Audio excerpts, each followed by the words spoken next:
teachers. What a beautiful day in our lives.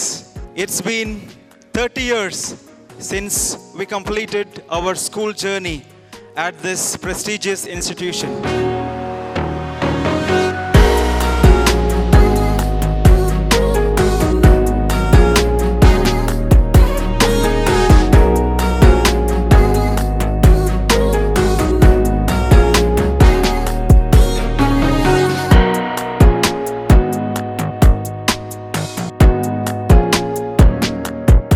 Grateful for the memories and experience we shared at St. Aloysius School. Lord, we thank you for the gift of education and for the values and knowledge imparted to us by our teachers and our friends forced in this hallowed institution.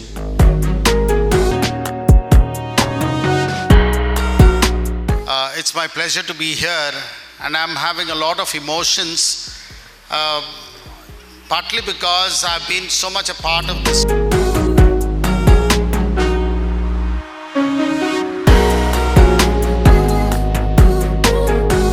This is the second time this type of function for me. I had one in Bangalore where I had been there.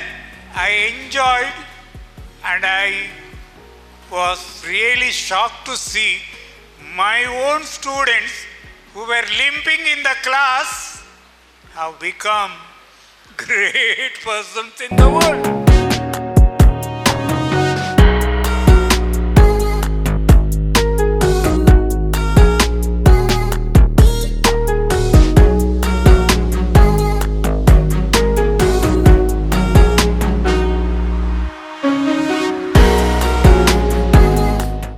ಕೆಲವು ಮಂದಿ ಏನು ನಾನು ಯಾಕೆ ಹೇಳ್ತೇನೆ ಅಂತ ಹೇಳಿದ್ರೆ 10 ವರ್ಷಗಳ ಸುದೀರ್ಘ ಅವಧಿಯಲ್ಲಿ ಈ ರೀತಿ ಮಾಡಬೇಕು ಎನ್ನುವಂಥ ಒಂದು ಯೋಜನೆಯನ್ನು ಕೈಗೊಂಡದ್ದು ಅದು ಭಾರಿ ಕಷ್ಟ.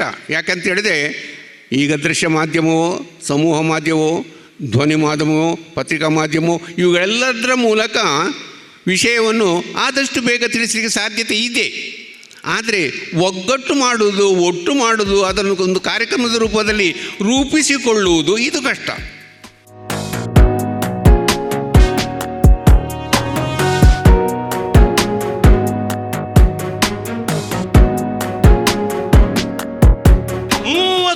ವರ್ಷಗಳ ಹಿಂದಿನ ವಿದ್ಯಾರ್ಥಿ ಇವತ್ತು ನಮ್ಮನ್ನು ಗೌರವಿಸಿ ಹರ್ಷ.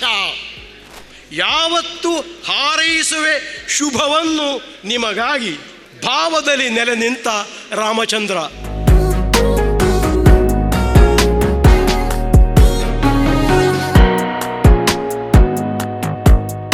1995 ಈ ವಿದ್ಯಾರ್ಥಿಗಳು ಮಾಡಿದಂಥ ಸಂಘಟನೆ ಇದು ಸಾಮಾನ್ಯವಾದ್ದಲ್ಲ. ಎಲ್ಲರೂ ಮೂಗಿಗೆ ಬೆರಳಿಡುವಂತಹ ಒಂದು ವ್ಯವಸ್ಥೆ.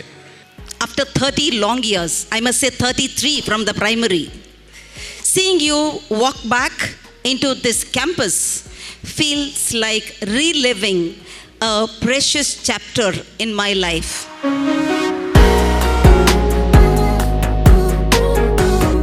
ಪ್ರೀತಿಯಿಂದ ಏರ್ಪಡಿಸಿದ ಈ ಸಮ್ಮೇಳನಕ್ಕೆ ಕಾರಣಕರ್ತರಾದ ವಿದ್ಯಾರ್ಥಿ ಬಳಗಕ್ಕೆ ನಾನು ಮೊದಲು ಇಲ್ಲಿ ನೆರೆದಿರುವ ಎಲ್ಲ ಶಿಕ್ಷಕೇತರ ವೃಂದದ ಪರವಾಗಿ ಅಭಿನಂದನೆಗಳನ್ನು ಸಲ್ಲಿಸುತ್ತೇನೆ.